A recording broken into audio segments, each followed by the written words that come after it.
Hello दोस्तों, स्वागत है आपका हमारे यूट्यूब चैनल एनसीईआरटी सर्कल में। दोस्तों, एनसीईआरटी कक्षा 6 इतिहास विषय पर हम कंप्लीट चर्चा कर चुकी हैं। आपको प्लेलिस्ट में सारी वीडियो मिल जाएंगी दोस्तों। और एनसीईआरटी कक्षा 7 इतिहास विषय पर हम चर्चा करने जा रहे हैं। ये हमारा अध्याय 5वां है। इससे पहले हम 4 अध्याय कंप्लीट कर चुकी हैं। आपको प्लेलिस्ट में वो भी मिल जाएंगे, ठीक है दोस्तों। और आपको बता दें कि एनसीईआरटी सर्कल यूट्यूब चैनल पर आपको सभी कक्षाओं की, सभी विषयों की कंप्लीट वीडियो मिलेंगी। तो दोस्तों, कहीं आपको भटकने की ज़रूरत नहीं है।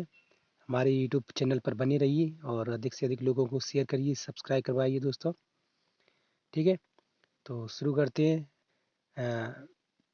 अध्याय 5, शासक और इमारतें, ठीक है दोस्तों।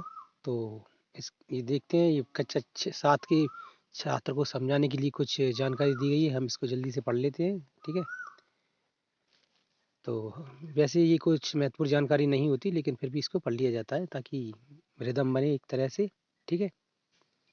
चित्र 1 कुतुब मीनार की पहली छज्जी को प्रदर्शित करता है। कुतुबुद्दीन ऐबक ने लगभग 1199 में इसका निर्माण कराया था, ठीक है। छज्जी के नीचे छोटी मेहराब तथा ज्यामितीय रूपरेखाओं द्वारा निर्मित नमूने को दिखें। क्या आपको छज्जे के नीचे अभिलेखों की 2 पट्टियां दिखाई दे रही हैं? तो देखिए, चित्र नीचे ये दिखाया गया है। ये देखिए दोस्तों, ये अभिलेख हैं दोस्तों। इधर ये लिखा है, ये और ये अभिलेख हैं दोस्तों। फारसी या उर्दू या कोई और दूसरी भाषाओं में लिखा होगा, ठीक है। तो इसके बारे में बता रहे हैं। क्या कह रहे थे? अभिलेख, ये अभिलेख अरबी में है। तो दोस्तों, अरबी भाषा में लिखा हुआ ये अभिलेख है। हमने कुछ अलग बोल दिया, फारसी या उर्दू, तो उसके लिए सॉरी। ये अरबी भाषा में, क्योंकि अरब के ही थे जो शासक, ज़्यादातर अरब से आए थे, कोई कहीं और से आए थे, ठीक है दोस्तों। तो अरबियों ने बनवाया, तो ये अब अरबी में लिखाया गया है, ठीक है। गौर करें कि मीनार की बाहरी दीवारें, सॉरी बाहरी बाहरी हिस्सा घुमावदार तथा कोणीय है, ठीक है। बाहरी जो हिस्सा है घुमावदार है और कोणीय है। तो ये कोणीय है दोस्तों। यहाँ ये देखिए, एक कोण सा बन रहा है, एंगल बन रहा है ये दोस्तों, अगर इसको ऐसे देखा जाए ठीक से तो, ठीक है। कोणीय और घुमावदार है, ठीक है। तो ऐसी जगह पर अभिलेख लिखने के लिए काफ़ी परिशुद्धता की आवश्यकता होती है। तो दोस्तों, सही बात है।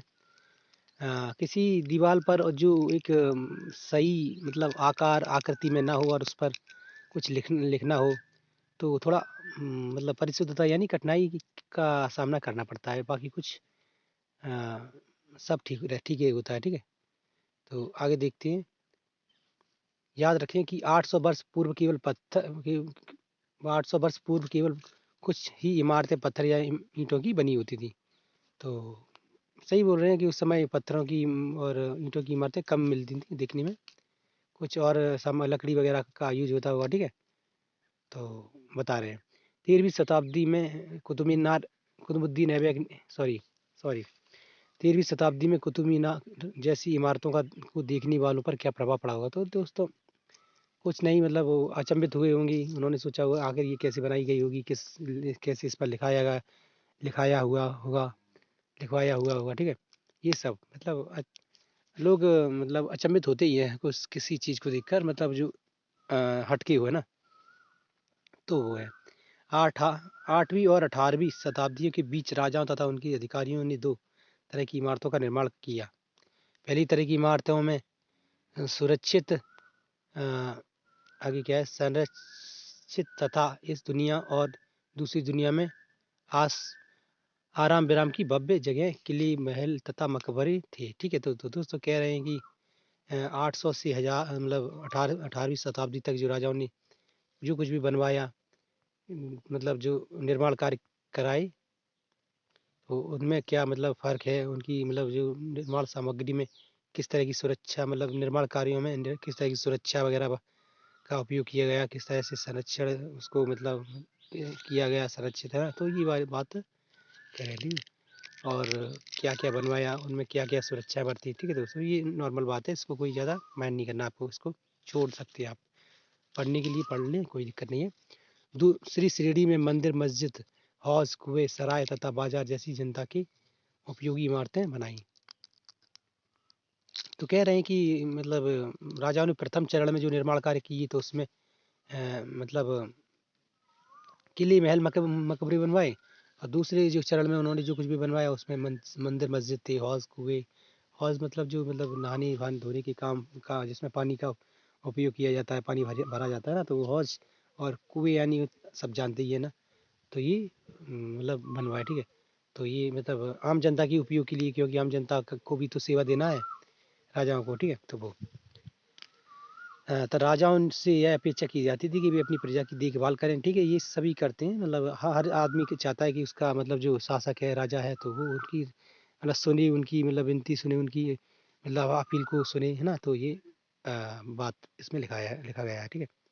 आज भी हम अपने अधिकारी वर्ग से, मंत्री नेताओं से क्या उम्मीद रखते हैं, है ना, अपनी सरकार से क्या उम्मीद रखते हैं, तो वही बात पहले भी थी, ठीक है।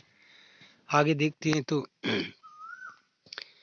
अ, तथा प्रजा के उपयोग और आराम के लिए इमारतों का निर्माण करवाकर राजा उनकी प्रशंसा पाने की आशा करते थे। तो दोस्तों आज भी कोई सरकार मतलब कोई निर्माण कार्य कराती है, कहीं कोई हैंडपंप लगाना, रोड बनवाना, सीवर लाइन डलवाना, है ना, किसी बड़ी मतलब उद्योग टाइप का कुछ बनवाना, है ना, किसी सेवा को लागू करना किसी से, है ना। तो ये उस किस क्यों करती है, ताकि लोग उनको वोट दें, दोबारा अगली बार चुने सरकार में, है ना, ये सब किया जाता है, ठीक है।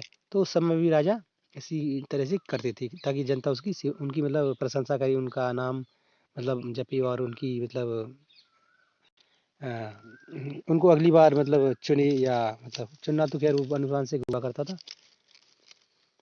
तो ऐसी मतलब उनकी तारीफें मतलब करती रहे, उनकी सेवा मतलब प्रशंसा करती रहे उनकी प्रजा, ठीक है। तो ये नॉर्मल बात है, ठीक है। आज भी होता है, वो पहले भी होता था, ठीक है। इस तरह की निर्माण कार्य व्यापारियों सहित अन्य व्यक्तियों के द्वारा भी किया जाती थी, मतलब उस समय जो बड़े बड़े व्यापारी हुआ करते थे, और मतलब धनी वर्ग की हुआ करते थे, वो भी करवाते थे। वो भी चाहते थे कि हम भी मतलब एक उच्च से मतलब राजाओं की बराबर तो नहीं, लेकिन राजाओं की एक रूप में मतलब अपनी वो दिखा सकें, है ना, लोगों को। तो ये सब वो भी अपनी तारीफ सुनना चाहते होंगे, है, ठीक है। ये सब हुआ करता था, ठीक है। इस तरह की निर्माण का, हाँ, हो गया। भी मंदिरों, मस्जिदों और कुओं का निर्माण करवाते थे, वो देखो सेम चीज़ है ना। परंतु घरेलू स्थापत्य व्यापारियों की विशाल हवेलियों के अवशेष 18वीं शताब्दी में ही मिलने शुरू हुए। तो इसमें ये बता रहे हैं कि अ, जो व्यापारी वर्ग के लोगों ने जो निर्माण कार्य किए, तो उनमें उनकी मतलब जो प्रमाण मिले हैं, तो वो 18वीं शताब्दी में मिले, ठीक है। तो ये आगे क्या कह रहे हैं, अभियांत्रिक कौशल तथा निर्माण कार्य। अभियांत्रिकी यानी कि जो इंजीनियरिंग का कार्य होता है, मतलब उसमें क्या डिजाइन वगैरह निकालना है, किसी मतलब बहुत थोड़ा कठिन काम होता है दोस्तों। तो उसके बारे में बता रहे हैं। कौशल निर्माण यानी कौशल मतलब स्किल, आर्ट, कला, है ना। निर्माण यानी मैन्युफैक्चरिंग, या अ, जो बिल्डिंग मटेरियल मतलब बिल्डिंग का काम होता है, निर्माण। इंफ्रास्ट्रक्चर बोलते हैं जिसको, तो वो सब। स्मारकों से हमें उनकी निर्माण में प्रयुक्त शिल्प विज्ञान का भी पता चलता है। कह रहे हैं कि जो शिल्प निर्माण स्मारक स्मारक होते हैं ना, उनमें जो अ, चीज़ों का जो मटेरियल यूज किया गया उसका उसके बारे में जानकारी मिलती है, कि उस समय के लोगों ने, राजा महाराजाओं ने, और जो कारीगर होते थे, बड़े बड़े ठेकेदार और कारीगर, जो आर्टिस्ट लोग हुआ करते थे, हैं, उन्होंने किस चीज़ का उपयोग किया है, मतलब ईंटों को साधने के लिए किस तरह की मतलब डिजाइन निकालने के लिए किसका उपयोग किया है ना। मतलब मुझे पत्थरों को एक जगह से दूसरी जगह ले जाने में लाने में क्या यूज करते थे, किस तकनीक का यूज करते थे, किस सामग्री का उपयोग करते थे, तो उसका पता चलता है, ठीक है। आगे कह रहे हैं, छत का ही उदाहरण ले लीजिए। हम चार दीवारों के आसपास लकड़ी की सह तीरों अथवा एक पत्थर की पट्टी रखकर छत बना सकते हैं, लेकिन यह उस कार्य उस समय बहुत कठिन होता होगा, ठीक है। तो कह रहे हैं आज हम जो पत्थर मतलब एक पत्थर लगाते हैं ना घरों में छत पर। अब तो खैर दोस्तों बता दें कि अ, ढलाई मतलब जो आरसीसी की ढलाई होती है छत बनाने के लिए, उस समय आज से कुछ साल पहले ही पत्थर का यूज किया जाता था। बड़ी बड़ी पत्थर मतलब यूज किया जाते थे, जैसे कि हम कह सकते हैं उनको क्या कहते हैं, रश्मि होती हैं। बीच में कांटा डाल दिया जाता है लोहे का, उसमें रश्मि में काट काट कर लगाई जाती हैं। और और एक बड़ा बड़ा पत्थर भी होता है जिसको हम पटिया बोलते हैं ना, तो वो यूज की जाती हैं आजकल। और आज से मेरे कुछ साल पहले अब मतलब गिट्टी सरिया ये यूज होता है। ठीक है, तो नई नई टेक्नोलॉजी आ रही है, तो उस हिसाब से चल रहा है सब। और तो उस समय ये मुश्किल हुआ करता था। ठीक है दोस्तों, ये बता रहे हैं पट्टी पत्थरों का लगाना। ठीक है, जब हम एक बिस्तर अभी अधि रचना का वाली कार्य विशाल कक्ष का निर्माण करना चाहते थे, इसके लिए अधिक परिष्कृत कौशल की जरूरत होती थी। तो कह रहे हैं कि मतलब जब कोई विशेष रचना कार्य किया जाता है तो उसमें वो बड़ा अगर भी कोई कार्य किया जाए तो उसमें मतलब उसके निर्माण में थोड़ी विशेष तकनीक और कौशल की जरूरत पड़ती थी। ठीक है दोस्तों, ऐसे ही नहीं कोई भी कुछ भी कैसे भी बना ले ना, तो नहीं। 7वीं और 10वीं शताब्दी की मध्य वास्तुकला भवनों में और अधिक कमरे दरवाजे और खिड़कियां बनाने में लगी।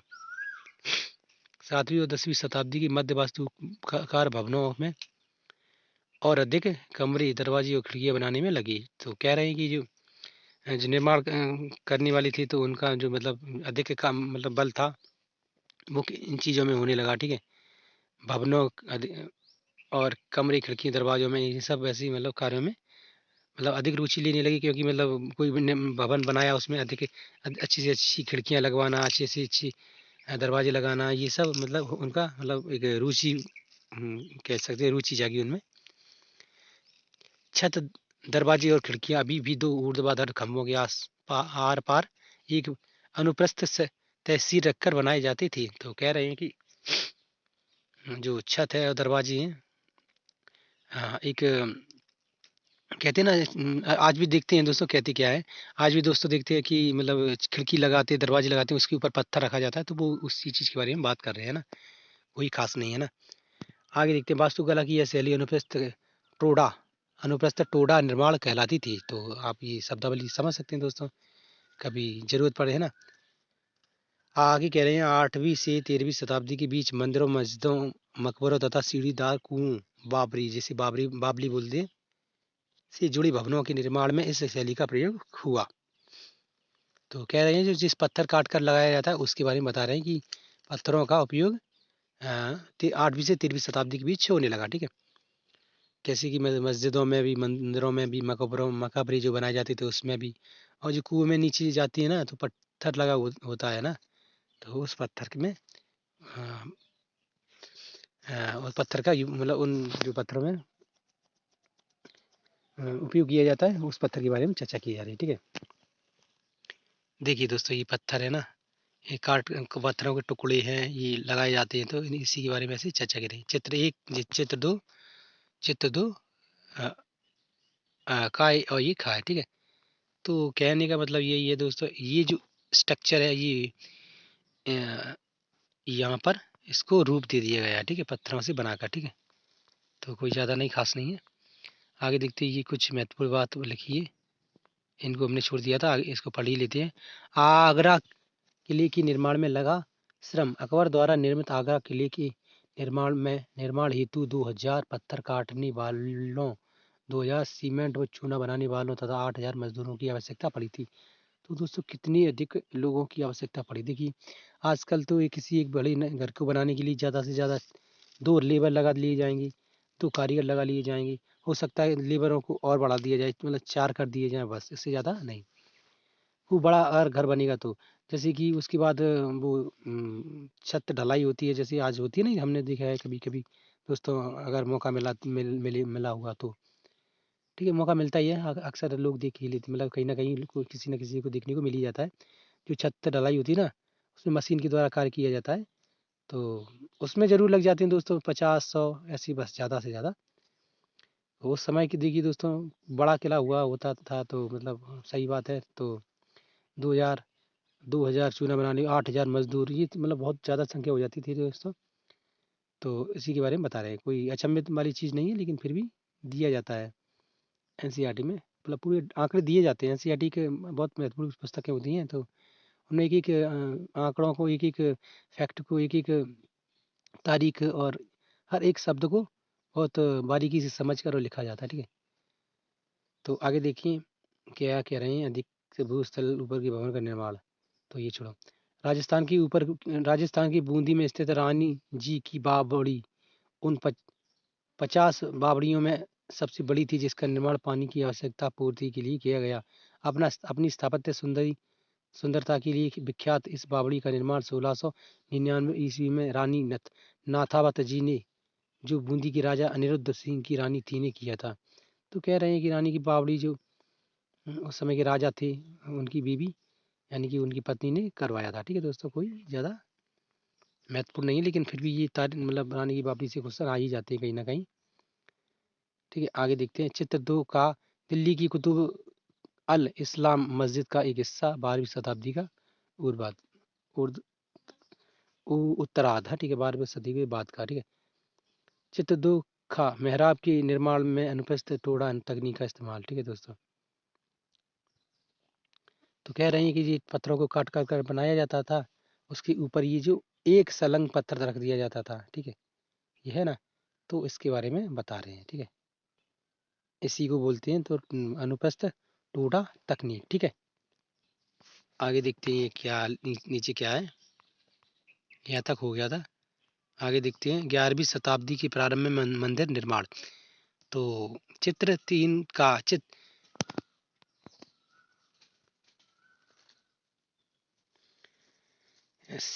शिव की स्तुति में बनाए गए कंधारी या महादेव मंदिर का निर्माण चंदेल राजवंश के राजा धंगदेव द्वारा 999 में किया। तो कह रहे हैं कि जो शिव की स्तुति में एक इस मंदिर का निर्माण कराया गया, जो किसने कराया था? चंदेल शासक धंगदेव जी ने कराया था। तो 999 में। देखिए दोस्तों, 999 में कराया था, तो उस समय कितनी बेहतरीन तरीके से जो तकनीक का यूज किया गया होगा। आज से कितना साल पुराना है ना, तो सोचने वाली बात है। चित्र 3 का ये इसके बारे में बता रहे हैं ना, तो यही है, धंगदेव ने कराया था। ठीक है, और चित्र 3 खा मंदिर की योजना है। मंदिर की योजना मतलब इस पे ये पहले ही बनाया गया मंदिर का स्ट्रक्चर, कि इस पर ये बेस है, इस पर इस तरह से मंदिर का निर्माण कराया जाएगा। उसका मतलब क्षेत्रफल, आकार, ये सब ऐसा होगा। ठीक है, तो ये ऐसे ये सीढ़ियाँ होंगी, जैसे यहाँ पे चढ़कर ये कुछ मतलब और स्ट्रक्चर है। उसके बाद ये यहाँ पे आंगन या मतलब कुछ और जगह होगी। यहाँ आगे चल के ये और मतलब केंद्र होगा, जहाँ पे मतलब किसी मंदिर है ना, तो किसी देवी या देवता की मूर्ति या कुछ आकृति टाइप का कुछ बनाया गया होगा। ठीक है दोस्तों, ये आगे देखते हैं। एक अलंकृत द्वार से इसके प्रवेश भाग और मुख्य सभा भवन महामंडप, जहाँ नृत्य का आयोजन होता था। तो ये कह रहे हैं कि मुख्य प्रवेश भाग और मुख्य सभा भवन महामंडप, जहाँ नृत्य के आयोजन हुआ करता था, तक पहुंचा जा सकता है। तो ये कह रहे हैं यहाँ इस मंडप पर नृत्य का आयोजन होता होगा, तो उसी के बारे में आगे कह रहे हैं। प्रमुख देवता की मूर्ति मंदिर गर्भगृह में रखी जाती थी। तो गर्भगृह दोस्तों, जैसा कि हम समझ चुके हैं कि गर्भगृह ये है, ये बीचों बीच में ये गोला चौकोर है ना, ये गर्भगृह है। ठीक है दोस्तों, इसके बारे में पूरी जानकारी लिख कर देते हैं जी एनसीईआरटी में, ताकि बच्चों को अच्छे से समझ में आ जाए ना, और कहीं कन्फ्यूजन ना हो। धार्मिक अनुष्ठान इसी जगह संपन्न किए जाते थे। तो इसी जगह धार्मिक अनुष्ठान संपन्न किए जाते थे, जिसे मतलब उनका मतलब कोई पूजा अर्चना की जाती होगी भगवान की, है ना, तो वो यहाँ किया जाता था। ठीक है दोस्तों, इसी जगह संपन्न किया जाता है। तथा इसमें केवल राजा, उनका निकटतम परिवार तथा पुरोहित एकत्रित होते थे। तो कह रहे हैं कि यहाँ पे कोई और अन्य नहीं जा सकता था, सिर्फ राजा और उसकी सगी संबंधी, मतलब जो बहुत निकट हुआ करते थे वो, और जो पुरोहित उस समय पूजा मतलब अर्चना करवाने में महत्वपूर्ण भूमिका निभाते थे वो। ठीक है दोस्तों, तो इसके बारे में बता रहे हैं। आगे देखते हैं। खजुराहो समूह में राजकीय मंदिर सम्मिलित थे, जहाँ सामान्य जनमानस को जाने की अनुमति नहीं थी। तो खजुराहो में, जो खजुराहो के मंदिर के बारे में बता रहे दोस्तों, वहाँ पर भी ये सब प्रक्रियाएं थी। ठीक है दोस्तों, लेकिन वहाँ सामान्य इंसान का पहुँचना जाना मतलब मना ही था। तो मतलब जाना किसी भी प्रकार के उचित नहीं माना जाता था। ठीक है दोस्तों, सुपरिष्कृत उत्कीर्णित मूर्तियों से अलंकृत थे। तो कुछ नहीं, मतलब हम कह रहे हैं कि मतलब वो मंदिर बहुत बेहतरीन तरीके से बने हुए थे, और मतलब उसमें जो आकृतियाँ और जो कलाकृतियाँ थीं तो वो बहुत अच्छी बनी हुई थी, और उनको देखने में मतलब बहुत विशेष लगती थी। ठीक है दोस्तों, ये मतलब एक उनका कहने का तात्पर्य है। ठीक है, आगे देखते हैं चित्र 4। तंजावुर की राजराजेश्वरी मंदिर का शिखर उस समय की मंदिरों में सबसे ऊंचा था। तो तंजावुर का राजराजेश्वरी मंदिर दोस्तों बता रहे हैं कि उस समय जिस समय ये मंदिर निर्माण कार्य शुरू हुए थे, उस समय ये मंदिर सबसे बड़ा था। ठीक है, ऐसे लग भी रहा है दोस्तों कि देखिए ये मतलब 2 मंजिल था, 2 मंजिल तो ये पेड़ होगा ही। ठीक है, ये जो पेड़ दिखाया जा रहा है मतलब कम से कम 2 मंजिल तो होंगे ही, 1 मंजिल ही मान लीजिए। तो उसको ऐसे देखने पर ये मंदिर कितना बड़ा लग रहा है। अगर तुलना की जाए तो उस 1 2 3 4 मतलब उस समय 5 मंजिल 6 मंजिल तो होगा ही ये मंदिर। ठीक है दोस्तों, आगे कह रहे हैं कि क्योंकि उन दिनों कोई क्रेन नहीं थी। शिखर की शीर्ष पर 90 टन का पत्थर अ, ले जाना इतना भारी होता था कि उसे व्यक्ति अपने आप उठाकर नहीं ले जा सकते थे। इसलिए इस काम के लिए वास्तुकारों ने मंदिरों की शीर्ष तक पहुंचने के लिए चढ़ाईदार रास्ता बनवाया। तो दोस्तों आप समझ सकते हैं कि इतनी ऊंचाई पर ये बड़े बड़े पत्थरों को रखना, इस पत्थर का आकार मतलब वजन बता रहे हैं, जो ऊपर इतना दिख रहा है ना दोस्तों, ये गोल गोल सा पहिए जैसा, ये 90 टन का बता रहे हैं। तो दोस्तों इतने बड़े बड़े पत्थरों को ले जाना ऊपर मंदिर पे रखना अपने आप में असंभव कार्य हुआ करता था। लेकिन उस समय दोस्त जो बनाने वाले थे, जो वास्तुकार हुआ करते थे, वो कैसे ले जाते थे, तो दूर से जैसे कि मान के चलो स्लिप वाला रास्ता बनाया, ऐसे मतलब चढ़ाईदार जैसे सीढ़ियोंदार रास्ता बनाया। हालांकि उसमें सीढ़ियाँ नहीं थी। ठीक है, स्लिपदार बनाया, तो जैसे सीढ़ियाँ होती हैं ना चढ़ने के लिए, आप समझ सकते हैं सीढ़ियाँ होती हैं चढ़ने के लिए, तो ऐसा रास्ता बनाया, थोड़ा लंबा बनाया, तो ताकि आसानी से चढ़ा जा सके पत्थर को हाथियों की सहायता से और मजदूरों की सहायता से उसको ले जाया जा सके, मतलब लुढ़का लुढ़का कर ले जाया जा सके। तो दूर तक, काफ़ी दूर तक रास्ता बनाया जाता था। तो उसको मतलब ऐसे ही समझते हैं कि जैसे सकते हैं जैसे कि ये दोस्त ये है ना, ये जो सीढ़ियाँ दिख रही हैं, ऐसा रास्ता बनाया जाता होगा, ऐसा इस तरह से रास्ता बनाया जाता होगा। ये जो सीढ़ियाँ दिख रही हैं आपको, 15 16 सीढ़ियाँ हैं, इस तरह से रास्ता बनाया जाता होगा ये। ठीक है, तो फिर उन पर हाथियों की सहायता से, मजदूरों की सहायता से लुढ़का लुढ़का कर, ढका कर, या किसी भी तरह से कह सकती है, वो शब्दावली मतलब सामान्य जन की भाषा है ना, तो लुढ़का कर ढका कर तो यूज कर रहा हूँ मैं। तो ऐसे ले जाते होंगे, तो आखिर में वहाँ पर रख दिया जाता होगा। फिर जब मंदिर कार्य पूरा संपन्न हो जाता होगा, तो उस रास्ते को, मिट्टी को हटा दिया जाता होगा। ठीक है, आगे कह रहे हैं कि चढ़ाईदार रास्ता बनवाया जाता होगा। ठीक है, रूलरों द्वारा भारी पत्थरों को इस रास्ते से ऊपर ले जाया गया। रूलर यानी रूलर तो उस समय नहीं हुआ करते दोस्तों, ये गलत बात है। तो हाथी कह सकते हैं, हाथियों की, ऊँटों की, घोड़ों की सहायता से ले जाया जाता था। ठीक है दोस्तों, इस रास्ते से या बैलगाड़ियाँ यूज़ करी जाती हैं, मतलब किसी तरह से मतलब एनिमल फोर्स और ह्यूमन फोर्स की सहायता से दोस्तों ये सब किया जाता था। ठीक है दोस्तों, तो आगे कह रहे हैं इस काम के लिए 4 किलोमीटर से ज़्यादा लंबा पथ तैयार किया जाता था। तो दोस्तों 4 किलोमीटर बहुत लंबा हो जाता है ना, हम समझ सकते हैं कितना लंबा होता है ना, 4 किलोमीटर तक पैदल जाना और इतने भारी पत्थर को ले जाना। वैसे सही भी है, क्योंकि एक पास से ही अगर बना दिया जाएगा रास्ता तो ऊंचा हो जाएगा काफ़ी, है ना, जिससे चढ़ाई तय किया जाता था, जिससे से चढ़ाई बहुत खड़ी हो जाती थी। चढ़ाई तो खड़ी होगी ही ना, इतना ऊंचा मंदिर बना रहे हैं, तो उसके लिए ऐसे तो नहीं है कि 100 मीटर 500 मीटर 1 किलोमीटर से ही रास्ता खड़ा कर दिया जाए, तो पत्थर लुढ़क कर किसी के ऊपर ही गिर जाएगा ना, कोई उसमें काफ़ी लोग दब सकते हैं ना, इसलिए 4 किलोमीटर इसमें बता रहे हैं। बता क्या रहे हैं, जो होता होगा वो भी बता रहे हैं ना। तो आगे कह रहे हैं कि मंदिर बन जाने के बाद इसे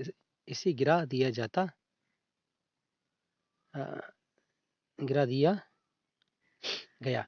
लेकिन इस क्षेत्र के लोगों ने मंदिर निर्माण के अनुभव को काफी लंबे समय तक याद रखा। आज भी मंदिर के पास के एक गांव को चारूपल्लम कहा जाता है। तो क्या कह रहे हैं कि वहाँ जो रास्ते बनाए जाते थे, जो 4 किलोमीटर रास्ता बनाकर उस मंदिर के लिए जगह मतलब वो कर दी जाती होगी ना।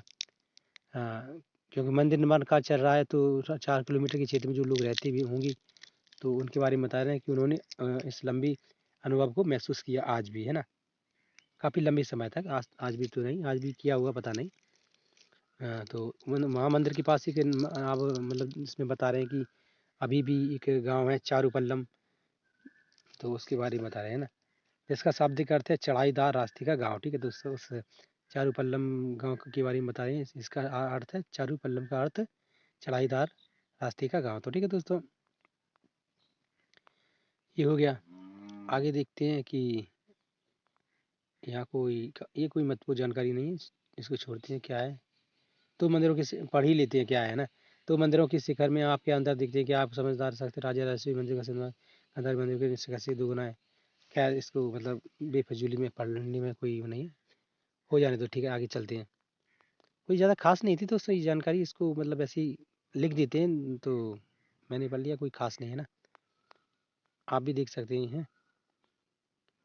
12वीं शताब्दी में दो प्रौद्योगिकी एवं शैली संबंधी परिवर्तन दिखाई पड़ने लगे। दरवाजों और खिड़कियों के ऊपर की अधिरचना का भार कभी कभी मेहराबों पर डाल दिया जाता था। वास्तुकला का यह चापाकार रूप था।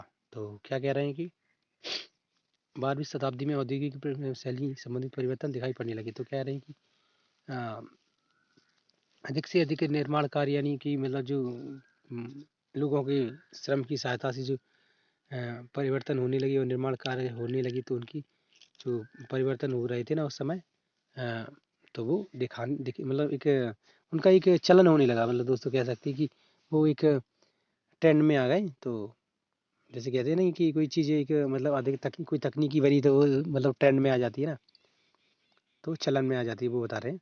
दरवाजों और खिड़कियों के ऊपर की अधिक रचना का भार कभी कभी मेहराबों पर डाल दिया जाता था। वास्तुकला का यह चापाकार रूप था। चापाकार, तो मतलब इसे चापाकार रूप बता रहे हैं कि ये इसके बारे में बता रहे हैं दोस्तों। ठीक है, ये चापाकार रूप है मेहराब का विशुद्ध रूप। ये विशुद्ध रूप है, यानी कि इसे इस तरह से बनाना है ना, इस आकृति, इस पहले ऐसा नमूना बनाया, उसके बाद ये इसको डाल दिया इसमें। ठीक है, ये मेहराब का विशुद्ध रूप में अलाई दरवाजे का मेहराब प्रारंभिक 14वीं शताब्दी कुतुब अल इस्लाम मस्जिद दिल्ली में है ये दोस्तों। ठीक है, इसके बारे में बता रहे हैं। आगे देखते हैं क्या कह रहे हैं। ये देखिए, इसके बारे में बता रहे हैं कि मेहराब की मध्य में डाट अधिरचना भार को मेहराब की आधारशिला पर डाल देते थे। तो खैर इसके मतलब छोड़ देते हैं। ये मतलब इसके बारे में बता रहे हैं कि ये पहले ये ऐसा बनाकर इसमें इसको रूप दे देते हैं, मतलब शिल्प कला के द्वारा, मतलब उसे अपनी उसी जो निर्माण कार्य है उसके द्वारा बनाकर इस आकृति को ऐसा रूप दे दिया जाता था, आधारशिला पर डाल देते थे। ठीक है दोस्तों, आगे देखते हैं। निर्माण कार्य में चूना पत्थर सीमेंट का प्रयोग बढ़ गया। यह उच्च श्रेणी की सीमेंट होती थी। तो उच्च श्रेणी की सीमेंट, यानी कि दोस्तों कह सकते हैं कि आज वो सीमेंट पत्थर मिल ही नहीं सकता है ना। मिलने को कोई बड़ी बात नहीं है, लेकिन फिर भी उस तरह से नहीं। आज हम देखते हैं सीमेंट और वैसी चीज मतलब गिट्टी और रेत का यूज़ किया जाता है, लेकिन उस समय वो काफ़ी चलन में था। वो बहुत दोस्तों आपको बता दें दोस्तों, वो बहुत मजबूत चीज़ हुआ करती थी। आज भी देखो जो किले इमारतें मंदिर वगैरह बने हुए हैं उस समय की, तो देखो दोस्तों आज भी कुछ भी उनका बिगड़ा नहीं है, है ना। तो कह सकते हैं ये चूना पत्थर जो होता था बहुत मजबूत हुआ करता था। ठीक है दोस्तों, आगे कह रहे हैं। जिसमें पत्थर के टुकड़ों को मिलाने से कंक्रीट बनती थी, जिसकी वजह से विशाल ढांचों का निर्माण सरलता और तेजी से होने लगा। चित्र 6 में निर्मित निर्माण स्थल पर एक नज़र डालें। तो चित्र 6 में दोस्तों ये कह रहे हैं कि ये निर्माण कार्य चल रहा है ना। आगरा किले में जल द्वार निर्माण में को दिखाती एक चित्रकारी से अकबरनामा से लिया गया है। तो कह रहे हैं दोस्तों ये चित्रकार मतलब किसी चित्रकार कार ने बनाया होगा ये चित्र, जो अकबरनामा में मतलब छापा हुआ उसने चित्र, ठीक है। तो ये चित्र अखबारनामा से लिया गया है। तो देखिए दोस्तों किस तरह से ये लोग अपनी कार में लगे हुए हैं। राजा महाराजा कहीं बैठे हुए देख रहे होंगे। ये शायद राजा है। ये सिंगल खड़ा हुआ है, ठीक है। और ये मजदूर लोग लगे हुए हैं कार में, है ना। किस तरह से बेचारी लगी हुई है सीढ़ियों से, पता नहीं क्या, है ना। तो दोस्तों ये बहुत इंटरेस्टिंग लगती हैं दोस्तों। अगर कहीं इसको बड़े रूप में देखा जाए ना दोस्तों, बहुत खास लगती है देखने में। मन को भा जाते हैं ये ऐसे चित्र वगैरह। इसको छोड़ते हैं दोस्तों। ऐसा पहले ही पढ़ा तो उसमें कोई महत्वपूर्ण नहीं था, इसलिए इसको भी छोड़ते हैं। मंदिर मस्जिदों और हौजों का निर्माण। मंदिर और मस्जिदों का निर्माण बहुत सुंदर तरीके से किया जाता था, क्योंकि वे उपासना के स्थल थे, ठीक है दोस्तों। तो कह रहे हैं कि मंदिर और मस्जिदों का निर्माण बहुत तरीके से किया जाता था, बहुत अच्छे से किया जाता था, क्योंकि उसमें जो लोग पूजा अर्चना किया करते थे और वो उपासना की स्थल थी। तो वहाँ राजा महाराजा जो निर्माण कार्य करवा रही थी, तो वो कोई वो नहीं करना चाहते थे, है ना। इसमें कोई गलती हो, कोई मतलब उसमें मतलब कोई मिस्टेक हो जाए ना, तो ये और देखने में अच्छी लगी, तो ये मतलब उनकी एक श्रद्धा भाव और उनका इंटरेस्ट था लोगों को खुश करना, ये सब, ठीक है। वे अपने संरक्षक की शक्ति, धन वैभव तथा भक्ति का भाव भी प्रदर्शित करते थे। तो कह रहे हैं कि वे अपने अपने संरक्षक की शक्ति, तो क्या है मतलब वो ये दिखाना चाहते थे कि हम देखो मंदिर मस्जिदों की संरक्षक हैं, हम उन पर आस्था रखते हैं, ठीक है। और धन वैभव तथा मतलब भक्ति के भाव का प्रदर्शन है। धन वैभव यानी कि हम पे देखो इतना पैसा है, हम मतलब इतना पैसा खर्च कर रहे हैं इनमें निर्माण कार्य में, हमें इनसे सबसे श्रद्धा है, ठीक है। भक्ति भाव का प्रदर्शन करती थी। तो सीधे शब्दों में समझा जाए तो राजा महाराजा मंदिर में मस्जिदों का निर्माण इसलिए कराते थे कि वो अपने आप को एक श्रेष्ठ और आस्थावान और मतलब धनी साबित करने के लिए ये सब किया करते थे, ठीक है दोस्तों। आगे देखते हैं। उदाहरण के लिए राजराजेश्वरी मंदिर को लिया जा सकता है। एक अभिलेख से इस बात का संकेत मिलता है कि इस मंदिर का निर्माण राजा राजदेव ने अपने देवता राजेश्वर की उपासना हेतु किया था। ध्यान दें राजा और उसके देवता के नाम काफी मिलती जुलती हैं। राजा तरह का निर्माण इस तरह का नाम इसलिए रखता था क्योंकि यह नाम मंगलकारी था और राजा स्वयं को ईश्वर के रूप में दिखाना चाहता था। धार्मिक अनुष्ठान के जरिए मंदिर में एक देवता राजा राजदेव, दूसरे देवता राजराजेश्वर का सम्मान करता था। तो सिंपल भाषा में दोस्तों ये इसका मतलब इस इसका तात्पर्य ये है कि इसमें जो लिखा है उसका तात्पर्य ये है कि राजा जो मतलब निर्माण कार्य करते थे, तो वो उनकी जो देवी देवता हुआ करते थे उनके बारे में बता रहे हैं। राजा का नाम राजा क्या कह रहे हैं राजदेव था। तो उन्होंने अपने देवता के नाम पर अपना नाम रखवाया था, या उनकी माता पिता ने रखा होगा, ठीक है। और वो अपना मतलब अपने आप को मतलब श्रेष्ठ यानी कि राजा की देवता के नाम से मिलता जुलता इसलिए रखवाती थी या रखते थे उनके माता पिता की।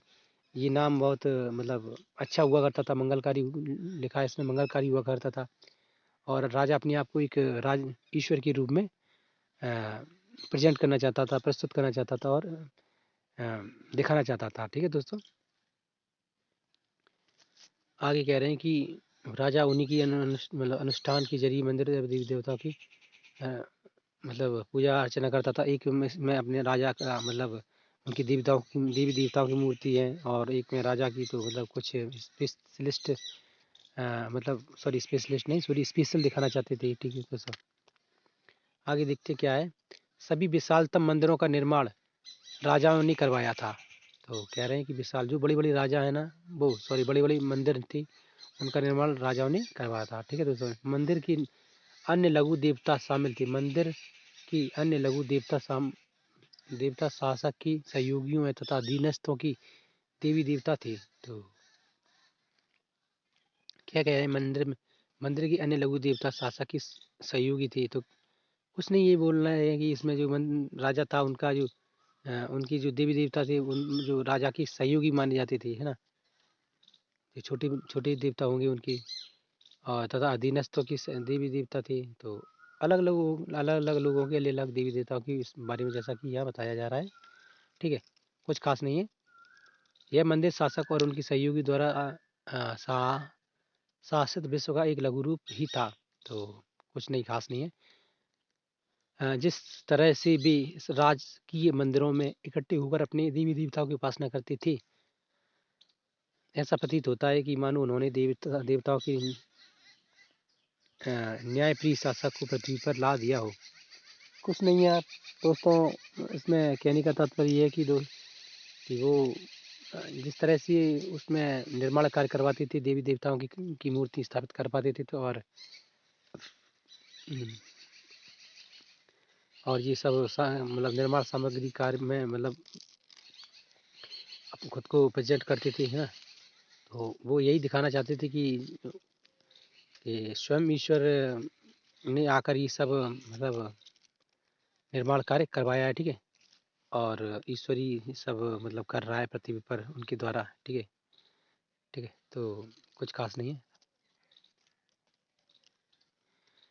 ताकि लोग ये समझें कि मतलब जो राजा हैं हमारे, जिन्होंने ये निर्माण कार्य कराए हैं, ये स्वयं में अपने आप में एक बहुत महान, बहुत बड़े राजा हैं, और इनकी मतलब इनके प्रति आस्था मतलब काफ़ी रिस्पेक्ट रखा जाए, है ना, काफ़ी मतलब आदर किया जाए। तो मतलब एक खुद को आपको एक भगवान के रूप में प्रस्तुत करना उनकी एक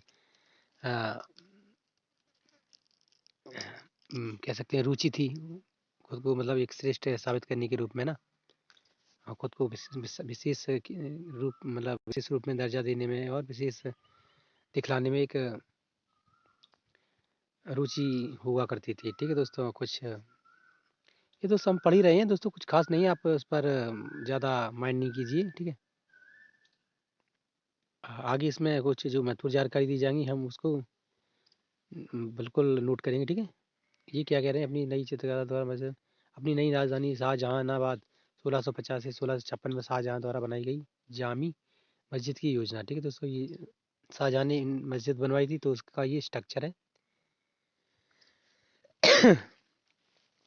दोस्तों, मेरी तबीयत ख़राब है, तो मैंने आपको बताया ही था कि मुझे टाइफाइड निकला है, तो फिर भी मैं वीडियो बना रहा हूँ, क्योंकि मैं नहीं चाहता हमारे भाई बंधु मित्र दोस्त वीडियो पाने से चूके, है ना। आगे देखते हैं। शासक इसलिए चुना था क्योंकि उसमें अतीत के महान विधिकर्ताओं मूसा और मूसी सुलेमान की विशिष्टताएं मौजूद थीं। अपनी महान विधिकर्ता और वास्तुकार अल्लाह स्वयं था। तो ये कुछ खास नहीं है दोस्तों, यही कह रहे हैं कि जो राजा चुनते थे, तो मतलब उसको विशेष रूप में मतलब चुना करते थे, और उसको अल्लाह के रूप में मतलब एक मान्यता दी जा करती होगी, है ना। और सबसे महान मतलब विधिकर्ता और वास्तुकार, ये सब उनके लिए शब्दावली यूज हुआ करती थी। उसमें उसने अव्यवस्था को दूर करके विशाल विश्व का सृजन किया तथा एक व्यवस्था और संतुलन कायम किया। सत्ता में आने पर प्रत्येक राजवंश के राजा ने शासक होने की अपनी नैतिक अधिकार पर और जोर डाला। तो कह रहे हैं कि लोग राजा चुनते थे, चुनना भी मतलब उनका एक अलग कार्य हुआ करता था। वैसे तो मतलब जेनेटिक हुआ करता था राजा का शासन। ठीक है, तो इसमें चुनने का बात किया जा रहा है, तो हम देखते हैं आगे क्या है। तो उस जो सत्ता में आने पर प्रत्येक राजवंश के राजा ने शासक होने की अपनी नैतिक अधिकार पर जोर डाला। तो देख रहे हैं, इसमें कह रहे हैं कि राजा जो आ जाता था मतलब शासन में, तो अपनी नैतिक कार्यों पर जोर देता था, क्योंकि हमें मतलब उसको आगे भी मतलब लोगों को अपनी तरफ आकर्षित करना है, लोगों की मतलब आदर भाव बटोरना है ना दोस्तों। जो लोग उनको प्रति श्रद्धा आस्था मतलब प्रेम का भाव रखते थे, वो उनको बढ़ाना है ना। सीधे शब्दों में सही कहें तो लोगों को अपनी ओर आकर्षित करने का उसको एक जरिए देखना पड़ता था, किस तरह से लोगों को अपनी ओर आकर्षित कर सकें, किस तरह अपनी तारीफें सुन सकें, है ना, ये सब। उपासना के स्थानों के निर्माण ने शासकों को ईश्वर के साथ अपनी घनिष्ठ संबंधों की उद्घोषणा करने का मौका दिया। तो कह रहे हैं कि ईश्वर के प्रति मतलब जो उनका लगाव अट्रैक्शन हुआ करता था तो उसको और बढ़ाया उन्होंने, ताकि लोग उनको ये समझें कि ये ईश्वर के करीब हैं और अ, ईश्वर की मतलब एक रूप के ईश्वर के रूप में उन्हें लोग समझे ना। जब कोई राजा को लोग ईश्वर के रूप में समझेंगे तो स्वाभाविक है कि लोग उसका बहुत अधिक आदर करेंगे ना। तो राजा का चाहना भी यही था कि लोग उसका अधिक से अधिक आदर करें, उनका सम्मान करें, उनकी ईश्वर के रूप में उनको देखें, है ना। तो ये आगे कह रहे हैं, ऐसी उद्घोषणाएं तेजी से बदलती राजनीति के संदर्भ में महत्वपूर्ण महत्व ग्रहण कर लेती थीं। शासकों ने विद्वान तथा धर्मनिष्ठ व्यक्तियों को भी आश्रय प्रदान किया और अपनी राजधानियों तथा नगरों को महत्वपूर्ण सांस्कृतिक केंद्रों के रूप में परिवर्तन करने का प्रयास किया। इन सब से उनकी शासक तथा राज्य को ख्याति मिली।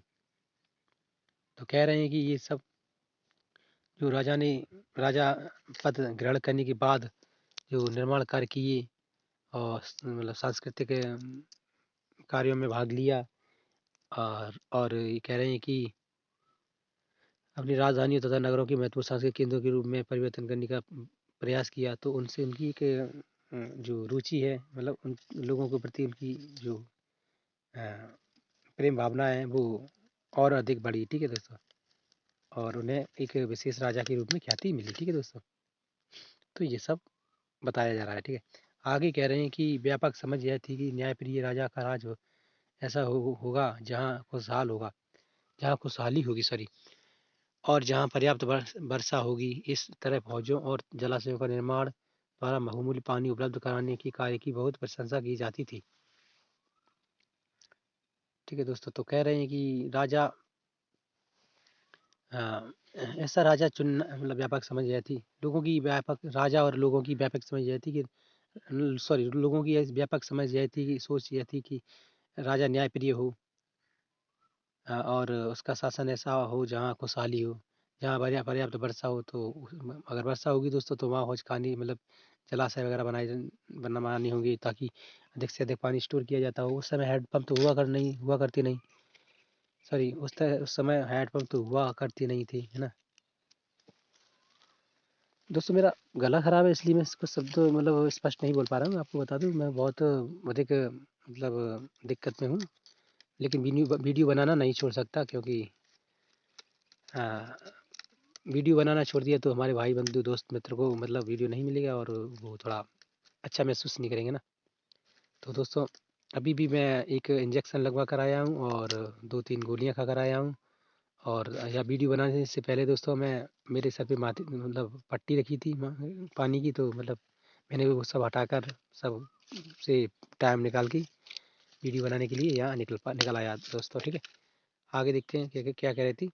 मैं ये बोल रहा था दोस्तों, उस समय हैंडपम्प तो थे नहीं, ठीक है, और ना ही बोर जैसे जेट वगैरह ये सब हुआ करते थे। ठीक है, आगे देखते हैं। सुल्तान इल्तुतमिश ने दिल्ली कोहना के एकदम निकट एक विशाल तालाब का निर्माण करके व्यापक सम्मान प्राप्त किया। तो दोस्तों क्या कह रहे हैं, देखिए इल्तुतमिश जो दिल्ली के शासक थे उस समय, उन्होंने दिल्ली कोहना के पास एक बड़ा विशाल तालाब बनवाया, ताकि लोग उससे अधिक पानी की समस्या से बच सकें और अधिक से अधिक मतलब पानी का उपयोग कर सकें, है ना। लोगों की पानी की समस्या दूर हो। तो कह रहे हैं कि ये निर्माण उसका मतलब जो तालाब का निर्माण करवाने के बाद उन्हें अधिक से अधिक सम्मान मिला। ठीक है, आदर मिला। ठीक है, इस विशाल जलाशय को हौज सुल्तानी अथवा राजा का तालाब कहा जाता था। तो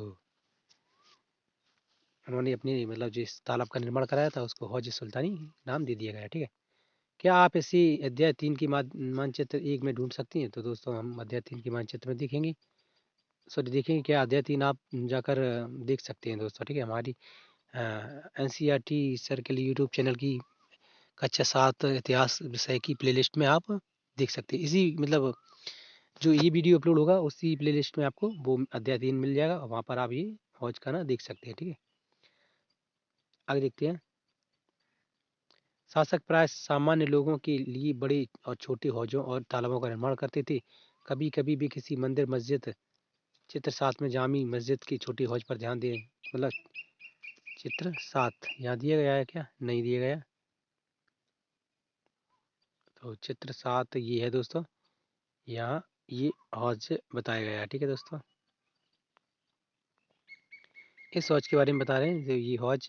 ठीक है, आगे देखते हैं। जामी मस्जिद अथवा गुरुद्वारे सिखों की एक तितहोनी और उपासना का ध्यान चित्र 8 का हिस्सा होती थी। तो चित्र 8 ये है दोस्तों कि ये गुरुद्वारे का मतलब जो गुरुद्वारे का है, गुरुद्वारे का मंदिर, मतलब मंदिर कह सकते हैं या कुछ और स्ट्रक्चर। ठीक है, गुरुद्वारा। और इसका ये तालाब है दोस्तों, इससे लोग पानी का मतलब उपयोग किया करते थे। तो क्या कह रहे हैं ये चित्र में, चित्र 8 हरसमंद साहब स्वर्ण मंदिर, सॉरी स्वर्ण मंदिर है दोस्तों। स्वर्ण मंदिर तो आप जानते ही हैं, काफ़ी पवित्र और धार्मिक आस्था से बंधा हुआ मतलब मंदिर ही है। ठीक है, मैंने जैसा कि बताया दोस्तों मंदिर। ठीक है, तो ये मंदिर, ये स्वर्ण मंदिर बोलते हैं इसको। तो और उसका पवित्र सरोवर अमृतसर में है ये दोस्तों। मैं अमृतसर में दो स्थित है ये दोस्तों, अमृतसर पंजाब। और तो इसके बारे में हो गया। ठीक है, आप कभी मौका मिले तो आप अमृतसर जाइए और यहाँ पर दर्शन, ये सब इनका स्वर्ण मंदिर के दर्शन कीजिए दोस्तों, और इस में मतलब इसका आनंद उठाइए। ठीक है, आगे देखते हैं। मंदिर को क्यों नष्ट किया गया? तो मंदिर को क्यों नष्ट किया गया, तो इसके बारे में देखते हैं दोस्तों। राजा मंदिरों का निर्माण अपनी शक्ति, धन संपदा और ईश्वर के प्रति निष्ठा को प्रदर्शित करने हेतु करते थे। तो कह रहे हैं कि जो राजा थी, मंदिर निर्माण, मंदिर मस्जिदों का निर्माण क्यों कराती थी? तो सीधी बात है, अपनी शक्ति प्रदर्शित करने के लिए, अपनी धन संपदा को प्रदर्शित करने के लिए, ईश्वर के प्रति अपनी निष्ठा को प्रदर्शित करने के लिए। ठीक है दोस्तों, ऐसी में यह बात आश्चर्यजनक नहीं लगती कि जब उन्होंने एक दूसरे की राज्यों पर आक्रमण किया तो उन्होंने प्राय ऐसी इमारतों पर निशाना साधा। नवीं शताब्दी के आरंभ में जब पांड्य राजा श्री वल्लभ ने श्रीलंका पर आक्रमण किया, आक्रमण कर राजा राजसेन प्रथम 851 को पराजित किया था। उनके विषय में बौद्ध भिक्षु इतिहासकार धम्मकिति ने लिखा है कि सारी बहुमूल्य चीजें मैं ले गया। ठीक है दोस्तों, रत्न महल में रखी स्वर्ण की बनी बुद्ध की मूर्ति और विभिन्न मठों में रखी सोने की प्रतिमानों, इन सभी को उसने जब्त कर लिया। तो कह रहे हैं दोस्तों कि जो राजा हुआ करते थे, तो युद्ध में एक दूसरे राजा को हराकर उस दूसरे राजा की जो द्वारा निर्माण कार्य किए गए हैं, वो उसके पास जो महत्वपूर्ण धन संपदा है और कीमती पत्थर, कीमती सोने चांदी से बनी हुई मूर्तियाँ और महत्वपूर्ण कीमती वस्तुएं, तो वो राजा जो जीत गया है वो लूट ले जाता था। ठीक है दोस्तों, तो उसी प्रकार ये उदाहरण दिया जा रहा है कि जब पांड्य राजा श्री वल्लभ ने श्रीलंका पर आक्रमण कर राजा राजसेन प्रथम, उनका कार्यकाल 831 से 851 था, उसको पराजित किया। ठीक है दोस्तों, तो उसके बाद वहाँ से जो उसने लूटा, तो उसमें क्या क्या था, सारी बहुमूल्य चीज़ें। ठीक है, रत्न महल में रखी स्वर्ण की बनी मतलब बुद्ध की प्रतिमा और विभिन्न मठों में रखी सोने की प्रतिमा, इन सभी को जब्त कर लिया। तो ठीक है, ये सब उसने लूट लिया, कहाँ से? श्रीलंका के राजा को हराकर। ठीक है, कब लूटा? तो 831 से 851 तक जो शासन उनका था, उसके कार्यकाल में जीता। ठीक है, आगे दिखती हैं दोस्तों। क्या कह रहे हैं? सिंहली शासक की आत्माभिमान को इससे जो आघात लगा, उसका बदला लिया जाना स्वाभाविक था। अगले सिंहली शासक सेन द्वितीय ने अपने सेनापति को पांड्यों की राजधानी मदुरई पर आक्रमण करने का आदेश दिया। बौद्ध इतिहासकार ने लिखा है कि इस अभियान में बुद्ध की स्वर्ण मूर्तियों को ढूंढ निकाला तथा वापस लाने के लिए महत्वपूर्ण प्रयास किए गए।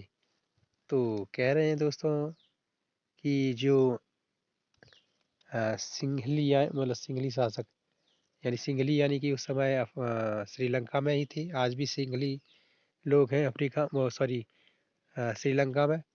तो वहाँ पे जो उन्होंने लूट कर जो सब सामान वहाँ से लिया था, तो वहाँ की दोबारा जो शासक बने उनके लिए वो एक सम्मान की बात थी, उनको सब चीज़ें वापस लाना। ठीक है, तो इसलिए उन्होंने दोस्तों दोबारा आक्रमण किया। किस पर आक्रमण किया दोस्तों?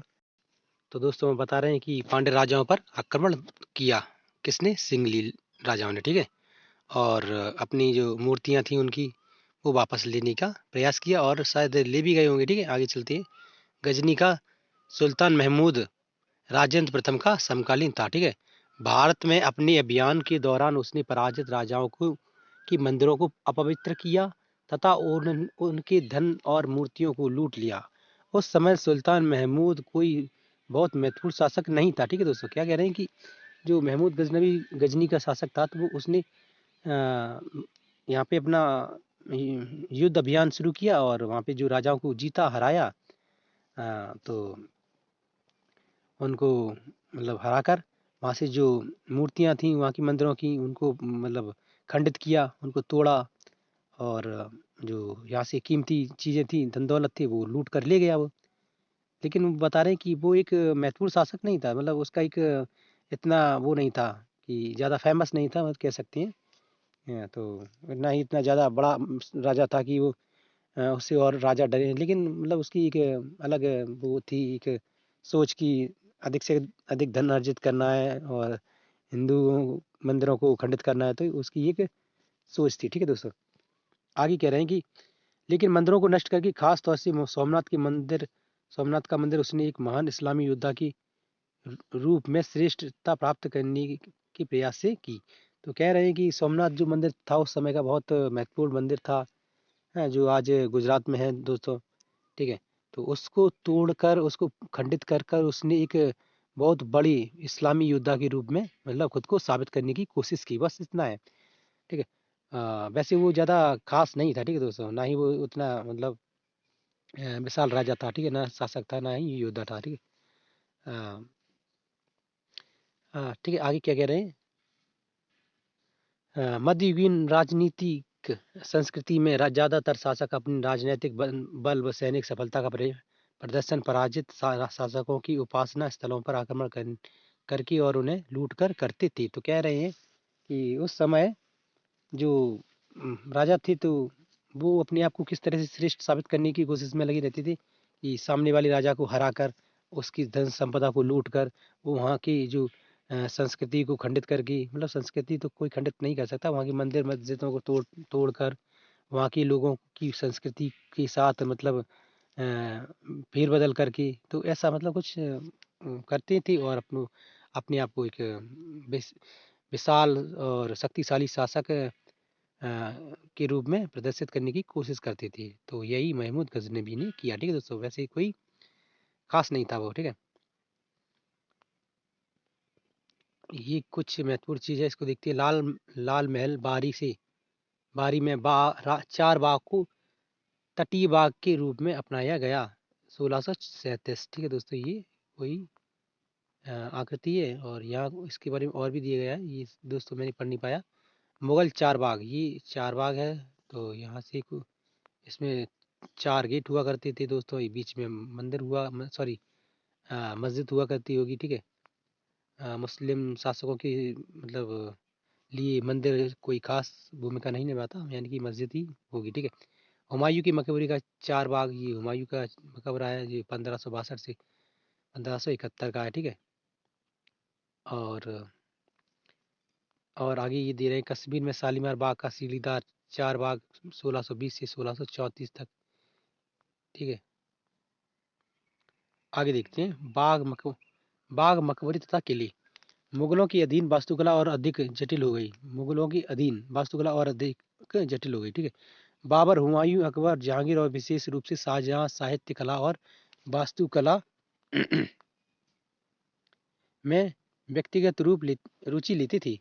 अपनी आत्मकथा में बाबर ने औपचारिक बागों की योजनाओं और उनकी बनाने में अपनी रुचि का वर्णन किया है। दोस्तों कह रहे हैं कि जो मुगल थी ना, उनकी अधीन वास्तुकला और मतलब कठिन हो गई थी, कठिन यानी जटिल हो गई थी। तो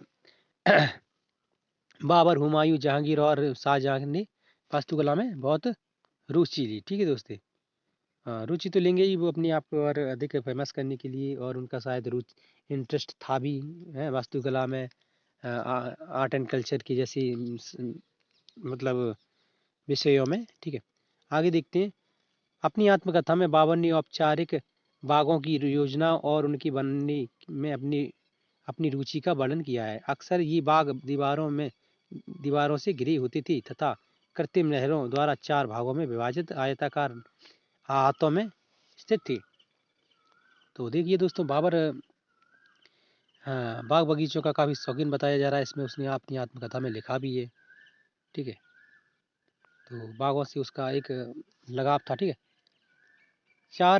और उसकी जो द्वारा बनाई गई जो बनवाए गए बाग बगीचे थे, तो वो नहरों के द्वारा 4 भागों में बांट दिए जाते होंगे, ऐसा मतलब उसमें कुछ लिखा है। हो सकता है कि और भी हो सिस्टम उसमें, मतलब नहरें हों, हौज खाने हो, ठीक है, कुएं हों, ऐसा कुछ। ठीक है, 4 महान हिस्सों में बटी होने के कारण ये 4 बाग कहलाती थी। ठीक है, तो 4 बाग इसलिए कहलाती थी कि वो 4 हिस्सों में बांट दिए जाते थे। ठीक है, जैसे जैसे कोई चौकोर जगह हो, उससे बीच से 2 हिस्सों में काट दिया जाए, मतलब 4 हिस्सों में बांट दिया जाए उसको बराबर, ये 4 भाग हो गया। ठीक है, आगे देखते हैं कि 4 भाग बनाने की परंपरा अकबर के समय से शुरू हुई। तो 4 बाग जो बनाने की प्रक्रिया थी अकबर के समय से ज़्यादा शुरू हुई। उस समय भी हुआ करती थी, मतलब बाबर के समय भी, लेकिन अकबर के समय मतलब ये चरम पर पहुंच गई। ठीक है दोस्तों, कुछ अत्यधिक सुंदर बागों को कश्मीर, आगरा और दिल्ली में जहांगीर और शाहजहां ने बनवाया। क्या कह रहे हैं कि अ, सुंदर मतलब जो मतलब कुछ सुंदर 4 बाग अ, कश्मीर, आगरा और दिल्ली में भी बनवाए गए, जो किसने बनवाए, अकबर ने और जहांगीर ने। ठीक है, सॉरी शाहजहां और जहांगीर। ठीक है, यानी क्रम से देखा जाए तो जहांगीर और शाहजहां, ठीक है, एक ही बात है, मतलब आप समझे ना, इसलिए बस बता रहे हैं हम। ठीक है, अकबर के शासन काल में कई तरह की महत्वपूर्ण वास्तुकलात्मक नवाचार हुए। इनकी प्रेरणा अकबर की वास्तुशिल्पियों ने उसके मध्य एशियाई पूर्वज तैमूर की अकबर से ली। तो कह रहे हैं कि अकबर के शासन काल में कई तरह की महत्वपूर्ण वास्तुकला का नवाचार हुआ, और उसने अपने पूर्वज यानी कि कह सकते हैं कि बाबर के पूर्वज यानी कि अकबर के भी पूर्वज माने जाएंगे ना, तो हुमायूं तैमूर की मकबरे से ली थी। हुमायूं के मकबरे में सबसे पहली बार दिखने वाला केंद्रीय गुम्बद जो बहुत ऊंचा था और ऊंचा मेहराबदार प्रवेश द्वार पुस्तक मुगल वास्तुकला की महत्वपूर्ण के रूप में बन गए। यह मकबरा एक विशाल औपचारिक चारबाग के मध्य में स्थित था। तो कह रहे हैं कि जो मकबरा था वो गुम्बद के रूप में बनवाना शुरू किया उसने, किसने, कि हुमायूं ने। ठीक है, और उसमें मतलब बीच में एक द्वार हुआ करता था, तो दोस्तों उसका चित्र आगे देखेंगे हम। ठीक है, इसका निर्माण 8 वर्गों में अथवा हस्त विहिस्त की परंपरा में हुआ था, जिसमें एक केंद्रीय कक्ष 8 कमरों से घिरा होता था।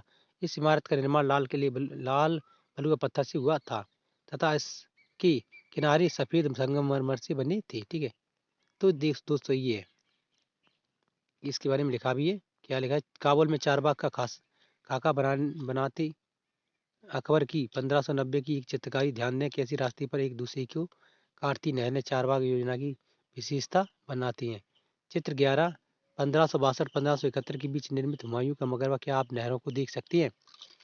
तो यही है दोस्तों, ये गुम्बद है दोस्तों, इस के ऊपर रखा हुआ। ठीक है, और ये काफ़ी अच्छा बना हुआ है। ठीक है, संगमरमर से बना हुआ है। ठीक है, तो हो गया इसका, इसके बारे में देखते हैं आगे। बलुआ पत्थर, लाल बलुआ पत्थर, संगमरमर, ये लाल बलुआ पत्थर भी इसमें लगा हुआ है। ठीक है, सफ़ेद संगमरमर भी लगा हुआ है दोस्तों। ठीक है, दोस्तों मैं एक बात नोट कर रहा हूँ कि मेरी आवाज़ काफ़ी धीमी जा रही होगी आपके पास, तो आप माफ़ कीजिएगा, क्योंकि मेरा जैसा कि मैंने आपको बता भी दिया काफ़ी बार, मेरी तबीयत बहुत खराब है ना। तो इसलिए मैं बोलने में भी असमर्थ हूँ, इसलिए मेरी आवाज़ कम आ रही है। ठीक है, आगे देखते हैं। दिल्ली में आगे वीडियो में दोस्तों, सॉरी, आगे वीडियो में दोस्तों मैं अपनी मतलब थोड़ी तेज़ बोलूँगा और आपको अच्छे से अच्छी आवाज़ के द्वारा समझाऊंगा। ठीक है, तो कह रहे हैं चित्र 12, दिल्ली में दीवान एक आम में सिंहासन का छज्जा, इसका निर्माण 1648 में पूरा किया गया था। ठीक है दोस्तों, तो दीवाने आम का सिंहासन और ये छज्जा है दोस्तों। ठीक है, दीवाने आम, ये उसका छज्जा देखो कितना अच्छा पत्थरों से डिजाइन के द्वारा बनाया गया है। ठीक है, आगे कह रहे हैं कि शाहजहां के शासनकाल के दौरान मुगल वास्तुकला के विभिन्न तत्व एक विशाल सद्भावना पूर्वक संश्लेषण में मिला दिया गया। शाहजहां के शासनकाल में अनवरत निर्माण कार्य चलते रहे। तो दोस्तों कह रहे हैं कि शाहजहां के शासनकाल में मुगल वास्तुकला के विभिन्न तत्वों को विशाल सद्भावना पूर्वक संश्लेषण में मिला लिया गया। तो यानी कि उसने मतलब बहुत अच्छी अच्छी कलाकृतियों को उसने अपने निर्माण कार्य में शामिल किया। ठीक है, ताकि अधिक से अधिक सुंदर आकर्षित लगे उसकी द्वारा निर्माण जो हो रहे हैं, करवाए जा रहे हैं, है ना। सभी चाहेंगे कि कोई इमारत या कोई कह सकते हैं कि वास्तुकला जो कोई बनवा रहा है, राजा या कोई रानी, तो चाहेंगे कि वो कि अधिक से अधिक अट्रैक्टिव लगे, अधिक से अधिक सुंदर दिखने में लगे, है ना। तो वो उसने शुरू किया। ठीक है, शाहजहां के शासन में अनवरत निर्माण कार्य चलते रहे। मतलब शाहजहां ने जो निर्माण कार्य किए वो लगातार चलते रहे, और उसने वो कार्य मतलब एक रुचि लेकर शुरू किए, और लगातार वो अपने कार्यों को करवाता रहा, है ना। तो ये बता रहे हैं, आगे देखते हैं। शाहजहां की शासन में अनवरत, अरे यार ये दोस्तों हो गया विशेष रूप से आगरा और दिल्ली में। तो कह रहे हैं कि विशेष रूप से आगरा और दिल्ली में उसने निर्माण कार्य किए गए, करवाए। ठीक है, सार्वजनिक और व्यक्तिगत सभा हेतु समारोह कक्षों, दीवारें खास और दीवाने आम की योजना बहुत सावधानी पूर्वक बनाई जाती थी। एक विशाल आंगन में स्थित ये दरवाजे चिहित सुतुन अथवा 40 खम्भों की सभा भवन भी कहलाते थे। तो दोस्तों कह रहे हैं कि उसने जो निर्माण कार्य किए वो 40 खम्भों के ऊपर होते थे। मतलब उसकी जो निर्माण चीज़ें हुआ करती थी ना, तो 40 खम्भों के ऊपर बनवाता था। तो क्योंकि मतलब 40 खम्भों के ऊपर, यानी कि ऐसा कि अधिक से अधिक उसके नीचे जगह बची, है ना, और ऊपर अधिक से अधिक चौड़ा बन सके ना, तो ऐसा मतलब करवाते थे वो निर्माण कार्य। ठीक है, आगे देखते हैं क्या कह रहे हैं। शाहजहां की सभा भवन विशेष रूप से मस्जिद से मिलते जुलते बनाए गए। तो कह रहे हैं कि जो शाहजहां ने जो निर्माण कार्य किए थे, तो उसका स्ट्रक्चर कुछ ऐसा होता था कि वो मस्जिद जैसे लगे, मस्जिद जैसे। ठीक है, आगे कह रहे हैं उसका सिंहासन जिस मंच पर रखा जाता था उसी पर एक किबला, नमाज के दौरान मुसलमानों के सामने की दिशा कहा जाता था। तो दोस्तों एक किबला यानी कि दोस्तों होता है कि नमाज पढ़ते हैं ना मुस्लिम लोग, तो उनका जो आ, वो होता है ना कि कैसे बताएं, हम थोड़ा कंफ्यूज हैं। हाँ, मक्का मदीना की तरफ उसका मुंह किया जाता है। हाँ दोस्तों, मतलब तो भूल रहा था। मक्का मदीना की तरफ उनका मुंह करके मतलब बनाया जाता था। ठीक है दोस्तों, ये क्यों कहा जाता है, क्योंकि जिस समय दरबार चलता था उस समय प्रत्येक व्यक्ति उस ओर ही मुंह करके बैठता था, तो दरवाजा उसी तरफ मुंह करके बैठता था। वास्तुकला अभिलक्षणों का इस ओर इशारा था कि राजा पृथ्वी पर ईश्वर का प्रतिनिधित्व था। तो ये दोस्तों नॉर्मल बात है कि राजा अपने आप को खुद को ईश्वर का प्रतिनिधित्व के रूप में प्रदर्शित करता था। तो दोस्तों कोई बड़ी बात नहीं, आम बात है। ये हर राजा चाहता है, आज भी बहुत सी अपने आप को साबित करना चाहते हैं कि हम बहुत बड़े नेता है, हम बहुत बड़े राजा हैं, हम बहुत बड़े मतलब शासक हैं, है ना। ये चलता रहता है, ये जब तक दुनिया रहेगी तब तक ये सब चलेगा। अपने आप को श्रेष्ठ साबित करने की लालसा, चाह, इच्छा और लालच और घमंड भी कह सकते हैं। आगे देखते हैं।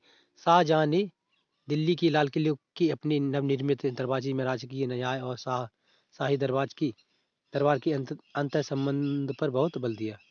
तो कह रहे हैं कि शाहजहां ने जो लाल किले की में अपनी नवनिर्मित दरवाजे में राजकीय न्याय और शाही दरबार के अंतर्गत न्याय दिया। तो दिल्ली में जो लाल किला बनवाया था उसने, तो उसमें वो चाहता था कि यहाँ पे लोग आएँ और अधिक से मतलब सही न्याय पाएँ, ठीक है। और शाही दरबार लगाया करता था, दरबार है ना, तो वहाँ लोगों को न्याय मतलब मिलता था, तो है ना। तो वो मतलब एक न्यायप्रिय राजा के रूप में खुद को साबित करना चाहता था, ठीक है दोस्तों।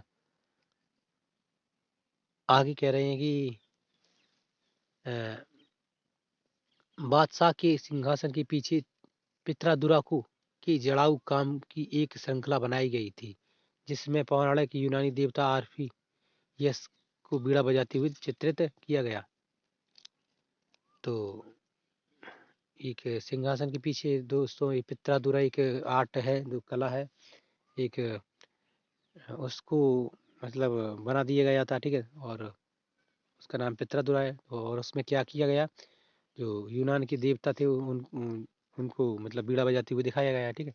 कोई खास नहीं है बात, ठीक है। आगे देखते हैं दोस्तों। खास आप इसमें से छांट सकते हैं, इसलिए मैं बार बार बोल देता हूँ, कोई खास नहीं।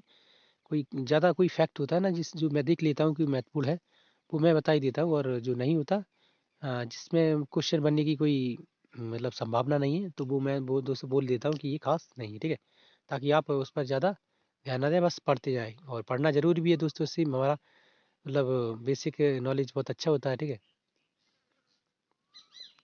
आगे देखते हैं। जानवरों को भी शांत कर सकता है और भी शांतिपूर्वक एक दूसरे के साथ रहने लगती थी।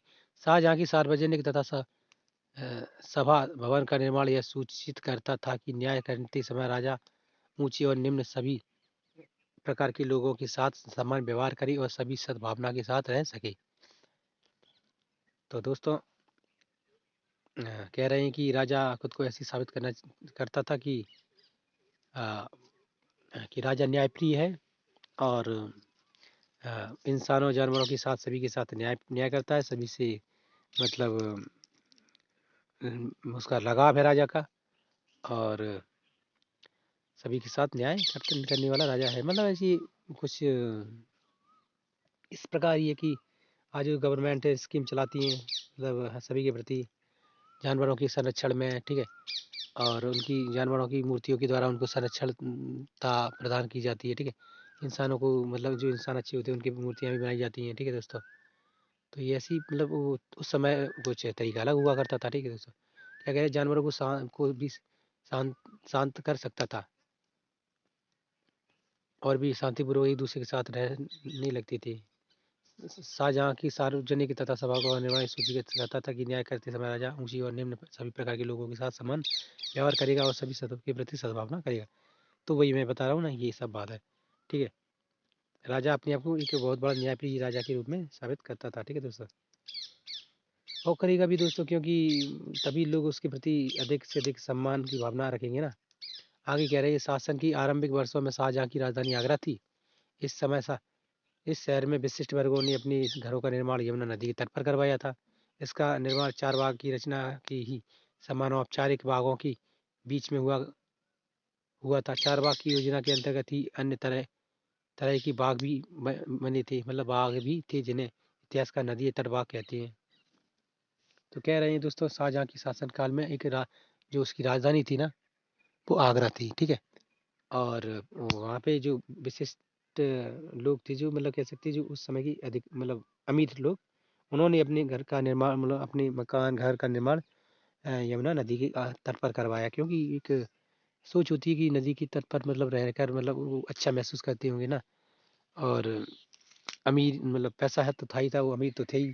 तो आई मतलब ऐशो आराम की जिंदगी जीने की कोशिश करते थे। तो ठीक है, ये सब बता रहे हैं इसमें। और इसका निर्माण चार बाग भी एक मतलब उन्होंने उन्होंने निर्माण करवाया था, ठीक है। किसने, शाहजहाँ ने, ठीक है। आगे बोले, चार बाग की योजना के अंतर्गत ही अन्य तरह के बाग भी थे जिन्हें इतिहासकार नदी तट कहते हैं। तो चारबाग की तरह जो अन्य बाग भी बनवाए थे उन्होंने, तो नदी के किनारे मतलब नदी के तट पर उन्हें नदी तट बाग कहते थे। ठीक है दोस्तों, इस तरह की बाग में निवास स्थल चार बाग के बीच में स्थित न होकर नदी के तट की पास बाग के बिल्कुल किनारे पर होता था। ठीक है दोस्तों, तो नदी की बिल्कुल किनारे पर बाग बनवाए जाते थे ताकि अधिक से अधिक मतलब उसमें नदी से पानी लिया जा सके और पेड़ पौधे हमेशा हरे भरे रहे ना। ये एक सोच होती थी, बाकी कुछ और भी बातें हो सकती हैं, आप बिल्कुल सोच सकते हैं। ठीक है, शाहजहां ने अपने शासन की भव्यतम वास्तुकलात्मक उपलब्धि ताजमहल की नक्शी में नदी तट बाग की योजना बनाई। तो कह रहे हैं दोस्तों, उसने ताजमहल जो निर्माण कराया वो उसी तकनीक के आधार पर करवाया, क्योंकि अ, एक तो नदी के किनारे बनकर उसकी खूबसूरती बढ़ जाती है। ठीक है दोस्तों, और दूसरी बात, ताजमहल में कुछ ऐसी लकड़ियों का इस्तेमाल किया गया है जो नदी के पास रहेंगी, यानी कि नदी का पानी उन तक पहुंचेगा तो लकड़ी और मजबूत रहेगी ना। एक फैक्ट है दोस्तों, आप देख सकते हैं कि ताजमहल में जो लकड़ियों का इस्तेमाल किया गया है उसके बेस में, तो वो लकड़ी पानी से और मजबूत होती हैं। बहुत सी लकड़ियाँ गल जाती हैं, तो वो पता नहीं किस तरह की लकड़ी का यूज किया गया है। ठीक है, आगे देखते हैं। यहाँ सफ़ेद संगमरमर का मकबरा नदी तट की एक चबूतरी तथा बाग इसकी दक्षिण में बनाया गया है। नदी पर सभी अभिजातों की पहुंच पर नियंत्रण हेतु शाहजहां ने इस वास्तुकलात्मक रूप को विकसित किया। तो कह रहे हैं दोस्तों, यहाँ संगमरमर का उपयोग किया है, चबूतरा बनवाए गए हैं एक ठीक है, जो जिसका निर्माण संगमरमर से करवाया गया। ठीक है, और कह रहे हैं एक चबूतरे तथा बाग इसके दक्षिण में बनवाया गया है। तो दक्षिण में एक बाग बनवाया गया है और चबूतरा बनवाया गया है। ठीक है दोस्तों, नदी पर सभी अभिजातों की पहुंच पर नियंत्रण हेतु शाहजहां ने इस वास्तुकलात्मक रूप को विकसित किया। तो कह रहे हैं दोस्तों, ये इतनी का मतलब कुछ ज़्यादा खास बात नहीं है, लेकिन हम बता ही देते हैं कि नदी के आसपास बनाने से उनकी एक ख्याति इस तरह से भी थी कि मतलब वहाँ पे उनका आना जाना होता होगा, तो वो एक विशेष रूप से खुद को मतलब अच्छा महसूस करते होंगे, है ना। प्रकृति के करीब नदी नाले जो होते हैं ना और बाग होते हैं, उनके करीब रहकर राजा खुद को और खुश और प्रसन्न महसूस करता हुआ है ना। तो ये थोड़ी सी बात है, ज़्यादा कुछ खास नहीं है। दिल्ली में शाहजहानाबाद में उसने जो नया शहर निर्मित करवाया उसमें शाही नहर नदी पर स्थित था। केवल विशिष्ट कृपा प्राप्त विजात जैसी उनकी बड़ी बेटी दारा सिको ही नदी क्या कह रहे हैं, नदी तक पहुंच मिलती थी। अन्य सभी को अपनी घरों का निर्माण जमुना नदी से दूर शहर में करवाना पड़ता था। तो कह रहे हैं कि उनकी जो बड़ी बेटी थी दारा सिको, उनको ही मतलब परमिशन थी, अनुमति थी कि वो नदी तक अपना मतलब जो भी कुछ करवाना है वो करवाएं निर्माण कार्य और जाएं पहुँचें।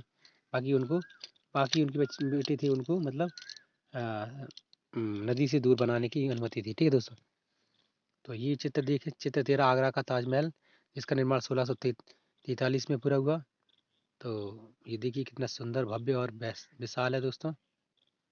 आज भी लोग इसको देखने आते हैं और इसके दर्शन करते हैं। बहुत अच्छा है दोस्तों ये, आप भी कभी जाइएगा तो इसके दर्शन करिए। मतलब दर्शन क्या, एक टाइम पास दोस्तों, घूमने फिरने से दोस्तों मन अच्छा होता है ना। ये आप अब देखिए दोस्तों, ये बहुत महत्वपूर्ण जानकारी है, मैं इसको स्किप नहीं कर सकता, बता रहा हूँ। चित्र 14 एक नक्शे से आगरा के नदी तट बाग शहर का पुनर्कल्पित दृश्य। ध्यान दें कि कैसे यमुना की दोनों तटों पर अभिजातों की बाग महल स्थित हैं। ताजमहल बायूं है, चित्र 15 में दी गई दिल्ली में शाहजहानाबाद की योजना की तुलना आगरा की योजना से करें। तो देखिए दोस्तों, ये यहाँ ताजमहल है दोस्तों, ये यमुना नदी है दोस्तों जो दिख रही है आपको सफ़ेद, और ये उसके बाग हैं जो दोस्तों, इधर ही बाग है नदी के पास, जैसा कि बता रहे हैं कि नदी के पास बाग बनाने की एक अलग उनकी रुचि थी। ठीक है, और ये यमुना नदी या तो दे बता ही रहे हैं। ये देखिए नदी के आसपास कितनी बाग बनाए गए हैं दोस्तों, है ना।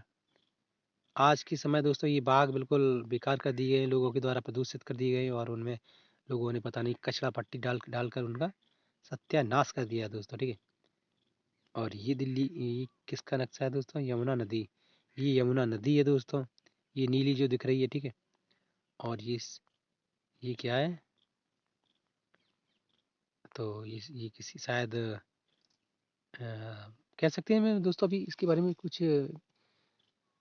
हाँ, ये दोस्तों दिल्ली का शाहजहानाबाद है, ठीक है, सॉरी। 1850 का शाहजहानाबाद का नक्शा। बादशाह का निवास कहाँ है? शहर काफ़ी घना बसा हुआ लगता है, लेकिन क्या आपको यहाँ कई बड़े बाग भी दिखाई देते हैं? क्या आप मुख्य मार्ग पर जामी मस्जिद ढूंढ सकती हैं? तो दोस्तों आ, ये कह रहे हैं कि ये राजा का कोई किला वगैरह होगा यहाँ पे, ठीक है।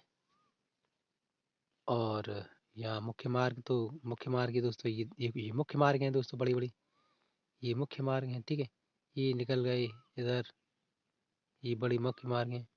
ये बाग दिख रहे हैं दोस्तों, या कोई स्टेडियम हो सकता है अभी तो हाल में, ठीक है। ये बड़ी बड़ी बाग हैं दोस्तों, ये बाग हैं, ठीक है। ये कोई बड़ा चौरा, ये राजा का कोई और किला हो सकता है, या आज के दौर में इनको पहचानना थोड़ा, मतलब मैप में लिखा तो नहीं है लेकिन पहचानना थोड़ा मुश्किल है। आगे दिखते हैं क्या कह रहे हैं। क्षेत्र व साम्राज्य। 8वीं व 18वीं शताब्दी के बीच जब निर्माण संबंधी में गतिविधियों में बढ़ोतरी हुई तो विभिन्न क्षेत्रों के बीच विचारों का भी पर्याप्त आदान प्रदान हुआ। जब एक क्षेत्र की परंपराएं दूसरे क्षेत्र द्वारा अपनाई गईं, उदाहरण के लिए विजयनगर में राजा की गजशाला पर बीजापुर और गोलकुंडा जैसी आसपास की सल्तनतों की वास्तुकलात्मक शैली का प्रभाव पड़ा था। अध्याय 6 देखें, 6 आगे देखेंगे दोस्तों। अध्याय ये हमारा 5वां अध्याय ना। मथुरा के निकट स्थित वृंदावन में बनी मंदिर की वास्तुकला शैली फतेहपुर सीकरी के मुगल महलों से बहुत मिलती जुलती है। तो दोस्तों कह रहे हैं कि जो विजयनगर की राजाओं की गजशालाएं और तथा बीजापुर व गोलकुंडा के आसपास सल्तनतों की वास्तुकला एक जैसी है और उन पर प्रभाव भी पड़ा एक दूसरे का, ठीक है। और मथुरा में जो बता रहे हैं, मथुरा में वृंदावन का मंदिर है, वृंदावन में बनी मंदिर है ना, जो वो है वो फतेहपुर सीकरी ये मंदिरों से मिलती जुलती है। तो ये एक कह रहे हैं कि कला का एक स्थान से दूसरी जगह पे स्थानांतर यानी कि प्रभाव पड़ना भी एक आम बात था, ठीक है। एक स्थान से दूसरी जगह मतलब कला का फैलाव ना, किस तरह से लोगों ने मतलब विस्तार हुआ मतलब कला का, ठीक है, वो बात बताई जा रही है। विशाल साम्राज्य के निर्माण में विभिन्न क्षेत्रों को उनकी शासन के अधीन ला दिया। तो कह रहे हैं विभिन्न साम्राज्य मतलब उनकी मतलब जो शासक थे उनकी जो क्षेत्र था, तो उनकी अधीन कैसे हुआ तो उसके बारे में बता रहे हैं। इसमें कलात्मक रूपों में वास्तुकलात्मक शैलियों की प्रसंसिचन में मदद मिली। तो वही है ना कि एक जो वास्तुकला है, कलाकृतियाँ हैं, उनकी माध्यम से मतलब उनका विस्तार हुआ। उनकी जो कलाकृतियाँ थी उनकी मतलब जो निर्माण कार्य थे, कहते हैं कि इसकी मतलब इस कलात्मक रूप व वास्तुकलात्मक शैलियों की प्रशंसिचन में मदद मिलती है। मुगल शासक अपने भवनों के निर्माण में क्षेत्रीय वास्तुकलात्मक शैली अपनाने में विशेष रूप से दक्ष थे। तो कह रहे हैं कि जो मुगल शासक थे तो वो अपनी मतलब वास्तुकला में विशेष प्रकार की आर्ट यानी कला का उपयोग करने में मतलब काफ़ी मतलब दक्ष थे, यानी कि कुशल थे, यानी है ना, ये बता रहे हैं। उदाहरण के लिए बंगाल में स्थानीय शासकों ने छपरा की झोपड़ी की समान दिखने वाली छत का निर्माण कराया। तो दोस्तों वो भी आप देखेंगे आगे चलकर कि छप्पर टाइप की जो होती है ना वास्तुकला, उसके बारे में आगे आगे ही पढ़ेंगे दोस्तों, ठीक है। तो वो निर्माण कराया, ठीक है। मुगलों को यह बांग्ला गुंबद अध्याय 9 में आप पढ़ेंगे। चित्र 11 और 12 देखेंगे, ठीक है। इतना पसंद आया कि उन्होंने अपनी वास्तुकला में इसका प्रयोग किया। तो बता रहे हैं दोस्तों, बंगाल में जो झोपड़ी बना देते ना, एक दो मतलब झोपड़ी जैसा ही होता है, मतलब घर टाइप का। तो वो मतलब वास्तुकला उन्हें अच्छी लगी। ठीक है, तो उन्होंने उस तरह की निर्माण को अपनी वास्तुकला में भी मतलब जोड़ लिया। ठीक है, उनको अच्छा लगा इसलिए। आगे कह रहे हैं कि अन्य क्षेत्रों का प्रभाव भी स्पष्ट है था। अकबर की राजधानी फतेहपुर सीकरी की कई इमारतों पर गुजरात व मालवा की वास्तुकला शैलियों का प्रभाव पड़ा। तो प्रभाव तो पड़ना ही था दोस्तों, कि अ, जो कोई चीज़ किसी राजा को अच्छी लगती है या मतलब उससे अट्रैक्टिव हो जाता है दोस्तों, तो वो उसको बनवा ही लेता है ना। ये देखिए दोस्तों क्या है, ये अंदर की छतनामा कुछ है। अ, वृंदावन में गोविंद देव की मंदिर का अंदरूनी भाग 1590। ठीक है, इस मंदिर का निर्माण लाल बलुआ पत्थर से हुआ, जो चार चार चार में से प्रतिच्छेदित विधि मेहराबों पर ध्यान दें। इसमें जिसमें अपनी जिसमें इसकी ऊंची भीतरी छत का निर्माण किया गया था। वास्तुकला की यह शैली उत्तर पूर्वी ईरानी, खोरासान, सियाई और फतेहपुर सीकरी में इसका प्रयोग किया गया। आगे देखते हैं दोस्तों। 18वीं शताब्दी में वो कुछ नहीं था। 18वीं शताब्दी में मुगल शासकों की सत्ता के धूलित हो जाने के बाद भी उनकी आश्रय में विकसित वास्तुकलात्मक शैली निरंतर प्रयोग में रही, तथा अन्य शासकों ने जब भी स्वयं की राज्य पाई राज्य स्थापित करने में प्रयास की, यह शैली अपनाई गई। तो ये शैलियाँ दोस्तों, ये बता रहे थे ना, कौन सी बता रहे थे दोस्तों, जो मुगल वास्तुकला। ठीक है दोस्तों, उसके बाद भी आगे चलकर लोगों ने मतलब राजाओं ने अपनाई। ठीक है, तो उसी के बारे में बता रहे हैं दोस्तों। इसी की फतेहपुर सीकरी के जोधाबाई महल में छत के विस्तार को संभालते अलंकृत स्तंभ तथा टैक, ये गुजरात क्षेत्र की वास्तुकलात्मक परंपरा से प्रभावित है। ये गुजरात की वास्तुकला से प्रभावित है दोस्तों। ये दीवार की छत को साधता हुआ दिख रहा है ये। हाँ, ठीक है, आगे देखते हैं। आसमान छूते चर्च 12वीं शताब्दी में, ये अन्यत्र के माध्यम से हम पढ़ रहे हैं, अन्यत्र में है शायद दोस्तों। ये दोस्तों देखिए, अन्यत्र में, इधर ये अन्यत्र है ना, इसमें पढ़ रहे हैं। आसमान छूते चर्च 12वीं शताब्दी से फ्रांस में आरंभिक भवनों की तुलना में अधिक अधिक ऊंची व हल्की चर्चों के निर्माण के प्रयास शुरू हुए। वास्तुकला की यह शैली गोथिक नाम से जानी जाती है। इस शैली की विशिष्टताएं हैं नुकीली ऊंची मेहराब, रंगीन कांच का प्रयोग जिसमें प्राय बाइबल से लिए गए दृश्यों का चित्रण है, तथा उस उड़ते हुए पुष्ते दूर से ही दिखने वाली ऊंची मीनारें और घंटी वाले बुर्ज बाद में चर्च से जुड़े। इस वास्तुकलात्मक शैली के सर्वोत्कर्ष ज्ञान उदाहरण में से एक पेरिस का नाइट्रे चर्च है। 12वीं और 13वीं शताब्दी के कई दशकों में इसका निर्माण हुआ। तो दोस्तों ये मंदिर मतलब कह रहे हैं कि ये चर्च है ना, इमारत छूते हुए दिख रहे हैं, मतलब काफ़ी ऊंची है ना। 5 फुट का इंसान होता है दोस्तों, तो ये देखिए आप अनुमान लगा सकते हैं इनका मतलब कि कितना ऊंचा वो होता होगा। और इसमें मतलब रंगीन पत्थरों का उपयोग किया जाता था। ठीक है दोस्तों, जो बाइबल में दृश्य बताए जाते थे कि ईश्वर ने ये किया, परमेश्वर मतलब जो उनकी ईसा मसीह होते थे, उन्होंने जो कार्य की, वो उनको मतलब कांच के पत्थरों से सजाकर वो आकृतियाँ दी जाती थी। ठीक है दोस्तों, तो ये सब कितना, ये भी काफ़ी अच्छा स्ट्रक्चर से बनता था। ठीक है दोस्तों, आगे देखते हैं क्या लिखा है इसमें। आगे कुछ है नहीं है, ये क्वेश्चन आंसर है कक्षा 6 वो सॉरी कक्षा 7 की छात्रों के लिए। तो हमें इससे कुछ मतलब नहीं है। अगर अगर आप चाहें दोस्तों तो ये क्वेश्चन आंसर आप लगा सकती हैं। ये पूरी पुस्तक पढ़ने के बाद आप ये आंसर इनके आंसर दे सकते हैं। ठीक है दोस्तों, तो ये आ, इसमें आगे कुछ है नहीं है दोस्तों। ठीक है, देखिए पूरा ख़त्म हो गया। तो वीडियो पूरी देखने के लिए दोस्तों आपका बहुत बहुत धन्यवाद। दोस्तों हम आपको बता दें कि हमारा, जैसा कि मैंने पहले भी बताया, हमारी तबीयत सही नहीं है, तो हमारा आवाज़ बहुत कम आ रहा है दोस्तों, हम अधिक बोल भी नहीं पा रहे, हमारा गला मतलब बहुत खराब है ना। मुझे दो दो बीमारियों ने घेर रखा है अभी। एक तो मुझे टाइफाइड है दोस्तों, ठीक है, और दूसरा मैं मतलब मेरा वो खांसी जुकाम बिगड़ा हुआ है, तो दोनों ही तरह की समस्याओं से जूझ रहा हूँ मैं।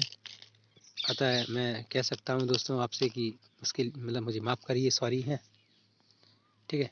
तो धन्यवाद दोस्तों, हमारे चैनल को सब्सक्राइब करें और वीडियो को शेयर करें, ठीक है दोस्तों, धन्यवाद।